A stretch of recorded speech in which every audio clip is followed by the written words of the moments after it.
Ano nga ba yung ibig sabihin ng paglitaw ng mga ilaw doon sa kalangitan ng Japan? Yan po yung ating aalamin sa video na ito.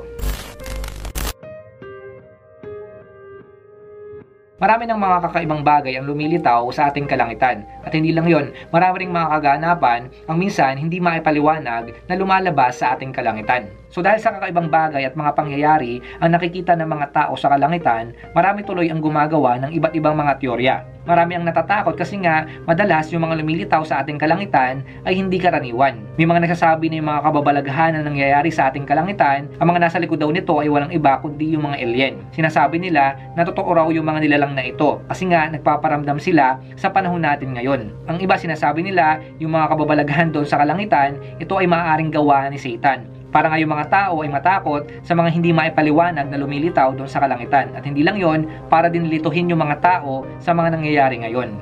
Ang ilan sinasabi nila, kaya raw meron mga lumilitaw na mga kakaibang bagay sa ating kalangitan dahil malapit na raw magunaw o matapos yung ating mundo. Yung mga naglalabas ng mga kakaibang bagay sa kalangitan, ito raw ay mga tanda na malapit nang matapos yung ating mundo. May ilan naman sinasabi nila na kaya raw merong mga kababalaghan sa kalangitan kasi nga nakasulat naman daw yan sa Bible. Sa mga huling araw, meron daw kasi mga palatandaan talaga na mga lalabas sa kalangitan. Ano nga ba sinasabi ng Biblia patungkol dito? Basahin natin yung Luke chapter 21 verse 10 to 11.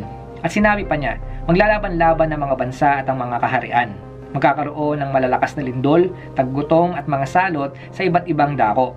Nililitaw ng mga kakaibang bagay at mga kakilakilabot na kababalaghan buhat sa langit. Yung minasa natin na yan yung sinabi ng ating Panginoong Kristo na mga palatandaan kapag siya ay malapit ng bumalik. Ngayon kung titignan natin mabuti, lahat ng sinabi ng ating Panginoong Kristo na yan, nangyayari na sa ating panahon ngayon. Ngayon yung huling sinabi dito, may lilitaw daw ng mga kakaibang bagay at mga kakilakilabot na kababalaghan doon sa langit. So dahil nasa mga huling araw na tayo, hindi na dapat tayong magulat o kaya magtaka kung mayroong mga lalabas na mga kababalaghan o kung ano man sa ating kalangitan. Kasi nga malinaw sinabi yan ng Biblia. Isa sa pinag-uusapan ngayon sa internet ay yung paglabas daw ng iba't ibang mga ilaw doon sa kalangitan ng Japan. Kung titignan natin maigi, merong lumitaw na 9 na ilaw doon sa kalangitan sa kalagitnaan ng gabi. Marami mga tao ang namangha sa kakaibang ilaw na yon na biglaan na lang lumitaw. At may ilan din naman ang napaisip na kung ano nga ba talaga yung ilaw na yon at kung saan talaga ito galing. Ngayon, ano nga ba yung mga kakaibang ilaw na yon na lumitaw doon sa Japan? Ay sa isang article doon sa Japan, sinasabi na yung kakaibang kaganapan daw na iyon, yun ay tinatawag daw na Isaribi Kochu.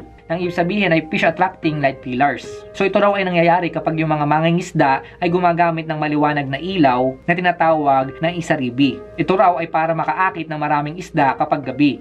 Ang mga ilaw na ito ay sumasalamin ng patayo at lumilikha siya ng napakagandang liwanag doon sa kalangitan. Ang paglitaw ng kakaibang ilaw na ito ay nangangailangan ng kombinasyon ng maaliwalas na panahon, mababang temperatura at mga kristal na yelo sa mataas na atmosfera. Kapag nagsama-sama na yung ganitong kondisyon, ang mga ilaw mula sa mga bangka ng mga mangingisda ay sumasalamin sa mga kristal ng yelo na gumagawa ng parang nakatayong ilaw. Kaya nakakagawa ng ganitong kagandang ilaw doon sa kalangitan, ito ay dahil sa gawa ng tao. At ganoon din sa pamamagitan din ng kalikasan. So yung mga ganitong klaseng paglabas ng mga ilaw doon sa kalangitan, ito raw po ay hindi palagi nangyayari. Madalang daw mangyari yung mga ganitong klaseng bagay. Kasi nga dahil nagbabago raw yung panahon.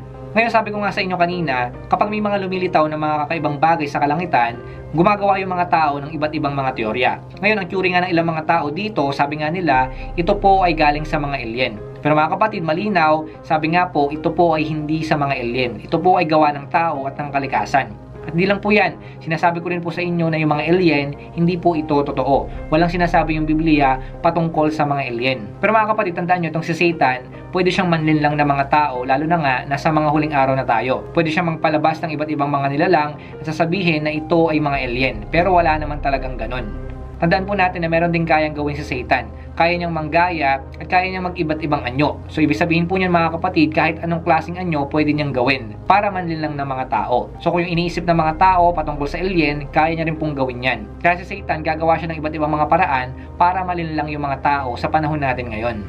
Pwedeng gamitin ni Satan yung konsepto ng UFO at alien para malinlang yung mga tao. Sa panahon natin ngayon, talaga nga naman na marami na mga lumilitaw na mga kakaibang bagay at mga bagay na hindi maipaliwanag sa kalangitan. Pero mga kapatid, lagi niyong tatandaan na dapat malaman nyo kung ano nga ba talaga yung totoo. Sa internet, marami tayong mga nakikita na mga bagay, pero minsan di natin alam kung ito nga ba talaga ay totoo. Marami naman kasi mga palatandaan na makikita tayo doon sa kalangitan kasi nga sinabi na yan ng Biblia.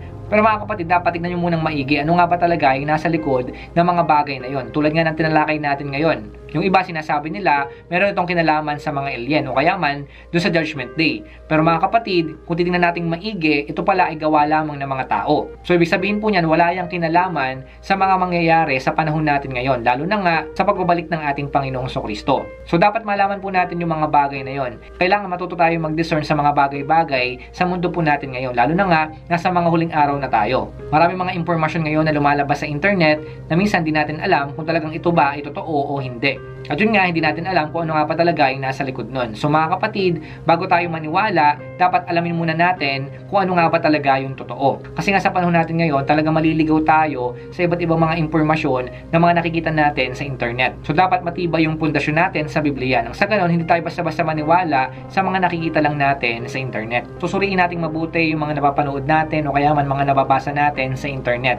Kasi hindi lahat ng nakikita nyo sa internet ay totoo. At hindi lahat ng nakikita nyo sa internet ay tama. Kaya dapat alamin nyo munang mabuti kung ano yung mga bagay na yun. Kasi nga si Satan, nasa internet siya at ginagamit niya yung internet para maraming tao ang malinlang. Kahit sino ka pa. So alam ni Satan na yung mga tao palagi nakatutok sa internet. So dyan siya papasok. Dyan siya manlilinlang. Kaya ako gumagawa ng iba't ibang mga content na lumalabas sa social media para malaman nyo kung totoo nga ba ito o hindi. At higit sa lahat, malaman nyo kung ito ay biblical o hindi. Tandaan nyo, malaki yung role ng social media para kayo ay mailayo sa Diyos. At hindi lang yon para kayo ay mapahamak. Kaya dapat mag-iingat kayo. Kasi nga si Satan ay nasa internet. At pwede siyang magbigay dyan ng mga maling impormasyon at mga maling turo na yun nga pwede magpahamak sa inyo. Basahin natin yung Mark chapter 13 verse 22.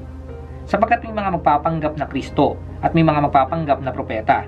Magpapakita sila ng mga himala at mga kababalaghan upang iligaw, kung maaari maging ang mga hinirang ng Diyos. So noon pa man, hanggang sa panahon natin ngayon, meron na pong mga ganyan, nagbibigay ng mga maling impormasyon at mga nagpapanggap. So ang nasa likod niya syempre ay walang iba kundi si Satan.